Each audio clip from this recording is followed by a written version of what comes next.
জীবনে সফলতা এটা হচ্ছে একটা ম্যারাথন দৌড়। এটা কিন্তু কোনো 100 মিটার দৌড় না যে আপনি 100 মিটার দৌড়াইলেন আর হচ্ছে সফল হয়ে গেলেন। এটা হচ্ছে ম্যারাথন দৌড়। এই বিষয়ে বিজ্ঞানী আইজাক নিউটন তিনি বলেন, জিনিয়াস বলতে কিছু নাই, যা আছে ধৈর্য ধারণ করে কাজ করার ফলে হচ্ছে সফলতা। এছাড়াও মাইক্রোসফটের ফাউন্ডার বিল গেটস তিনিও বলছেন, ধৈর্য সাফল্যের মূল শর্ত।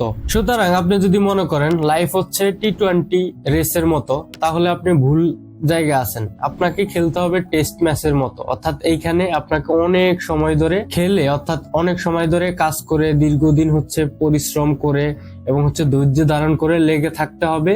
আর লেগে থাকার ফলে হচ্ছে পরবর্তীতে আপনার আসল যেই সফলতা সেটা হচ্ছে আসবে। ধৈর্য ধারণ করার বিষয়ে সানজু তার দ্য আর্ট অফ ওয়ার বইতে এভাবে উল্লেখ করছেন, শত্রুর আক্রমণের বিপক্ষে অবিচল ও অটল রাখার জন্য আপনার সেনাদলকে প্রত্যক্ষ বা পরোক্ষ কৌশলের যথা ব্যবহার করতে হবে। অর্থাৎ আমাদের ধৈর্য ধারণের বিকল্প কিছুই নাই। আপনি যদি দেখেন জীবনের ম্যারাথনটা আসলে কিভাবে হয়, দেখবেন স্কুল লাইফে আপনার কোনো একটা ফ্রেন্ড খুবই খারাপ ছিল, বাট সে কলেজ লাইফে বা ইউনিভার্সিটি লাইফে অথবা হচ্ছে ইউনিভার্সিটির পরের লাইফে এসে কিন্তু সে খুবই ভালো করতেছে। আবার এমন অনেক ফ্রেন্ড সার্কেল দেখবেন যারা স্কুল লাইফে খুবই ভালো ছিল, বাট ভার্সিটি লাইফ বা ক্যারিয়ারে এসে এখন কিন্তু ওইভাবে যে গ্রোথ তার সেটা হচ্ছে নাই, গ্রোথটা হচ্ছে নষ্ট হয়ে গেছে। এটাই হচ্ছে সফলতা, কিন্তু ম্যারাথন।